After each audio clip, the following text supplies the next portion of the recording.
Hey, what's up everyone, it says welcome back to another Battlefield 6 video. Last week I asked you to post questions for my ex-DICE developer contact, and today he answered. For the new viewers here, let me tell the you in 20 seconds. I got into contact with this person about a month ago. He worked for DICE from 2017 to 2019. I checked his credentials and everything checked out.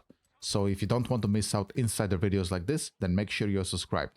Post your questions in the comment section, guys. The top upvoted comments will be sent to him for answering.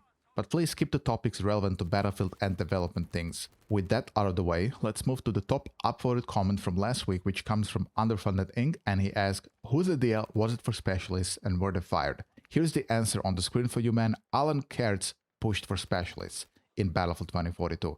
If you guys remember the first video I made with this DICE developer, he told me that Battlefield 5 was created in only 7 to 8 months after Star Wars Battlefield 2 kind of failed because of all the microtransactions drama that happened in that game. Everybody was transferred to Battlefield 5 to create the game in record-breaking time of 7 to 9 months. Even back then, Alan Kurtz was trying to push for heroes, as he was calling them back then, to have ultimates and special abilities we find in other games. But because Battlefield 5 already had classes in mind and kind of developed, there was no time for this. So he really saved those, unfortunately, for Battlefield 2042. He left EA and DICE 2 months before Battlefield 2042, but this is public knowledge. I just wanted to mention it in case you didn't know.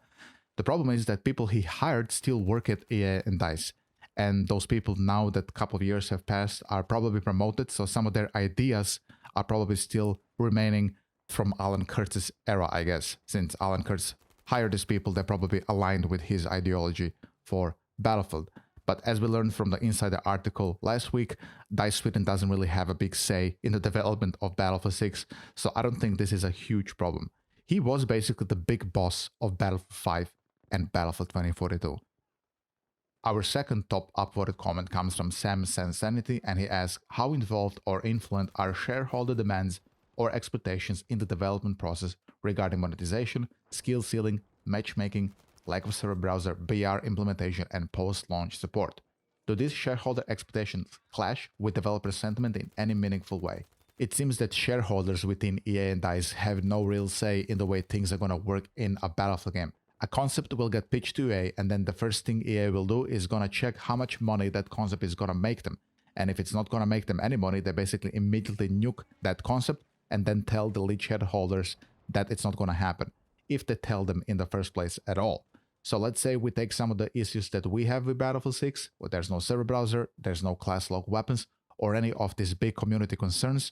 If EA has already decided, before the game was even in the state of Battlefield Labs, that server browser and class lock weapons are not making the money, there's basically nothing that the developers and the shareholders will be able to do to bring those concepts in. This is why I always told you guys, the longer the time passes with the open weapon system, with the matchmaking, it is almost certain it's staying forever because they cannot change it. This is just how things work within EA. Everything is decided on day one. What makes me money stays. What doesn't make me money can get the fuck out. This is the way things work, unfortunately. So this is how it is. Now here's the thing which really made my eyes roll, guys. Because some developers can be shareholders as well, most of the dev team was kept in darkness before big decisions. And before big decisions were even made, their shares accounts got locked to prevent insider trading. In fact, DICE didn't see the first reveal announcement trailer of Battlefield 5. Yes, you know the trailer I'm speaking about. Basically, the disaster trailer with the Robo-Woman that presented a very quirky World War II that people really didn't want. That trailer that, in my humble opinion, already killed any interest for Battlefield 5. DICE has seen that trailer one day before we did, guys. The developers, the creators of the game, has seen the trailer one day before we did. Because some of them were shareholders. This was EA's excuse for them being in the darkness about their own game. And if they're kept in the darkness about fucking trailers, what else is EA keeping them in the dark about? Did the developers even know that Battlefield 6 needs to have a BR until like the last minute? Who knows? It's just surreal the way things work at EA and DICE. This is why there needs to be some real shakeup within the leadership of EA, because this is insane, guys. So who knows what goes behind the closed doors if the trailer is being gatekept from the developers. He also says that from what he heard inside dealing with Disney and their Hawkeyes, how Star Wars Battlefield 2 is supposed to look was much more stricter than even EA. In a short span of just 2 years, guys, EA and Disney have managed to kill 2 projects from DICE Sweden. Are they even surprised that there was a max exodus after Battlefield 2 and Battlefield 5 from DICE, leading into the creation of Embark, which created the finals and is now creating Arc Riders? I mean, when these 2 publisher companies kill 2 of your games, which I'm pretty sure many of those developers pour their hearts and soul into, for many of them, probably their life work, what do you do other than leave the company? Then you have an exodus of talent in EA and DICE, and this is why we got Battlefield 2042. New developers came in who probably didn't work on Battlefield, and we got a game that doesn't even have a working mouse input, for Christ's sake. This is what we got. And it all leads back to EA and, in Battlefront's case, Disney. If you guys recall, in the first video I made with this developer, he told me that once the developers of Battlefront 2 got told that Battlefield 2 is done, literally a couple of months after the game was released, it was already done for EA. They were all getting transferred to Battlefield 5. The next slot EA was rushing out, that the developers demanded a town hall meeting to fight to stay on Battlefield 2 because they believe their work isn't done yet. They wanted to get rid of the microtransactions. They were willing to fight for the game. But EA, in their true fashion, just abandoned the whole thing and said, no, let's go try Battlefield 5. And when Battlefield 5 trailer dropped and nobody bought the game, they immediately dumped Battlefield 5 as well. So everybody left. So today we have now the other developers who perhaps didn't have to deal with these things that old DICE Sweden had to deal with.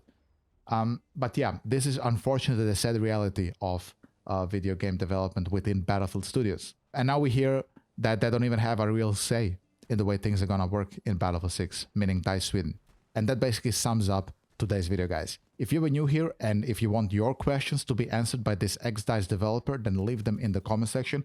For the next video, I will pick, let's say, 3 top upvoted comments.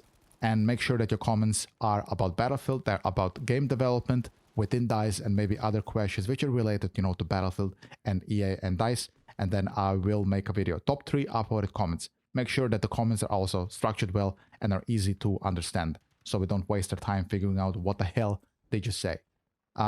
Next Battlefield playtest, maybe on Friday. There is rumors Friday, but nothing is confirmed yet.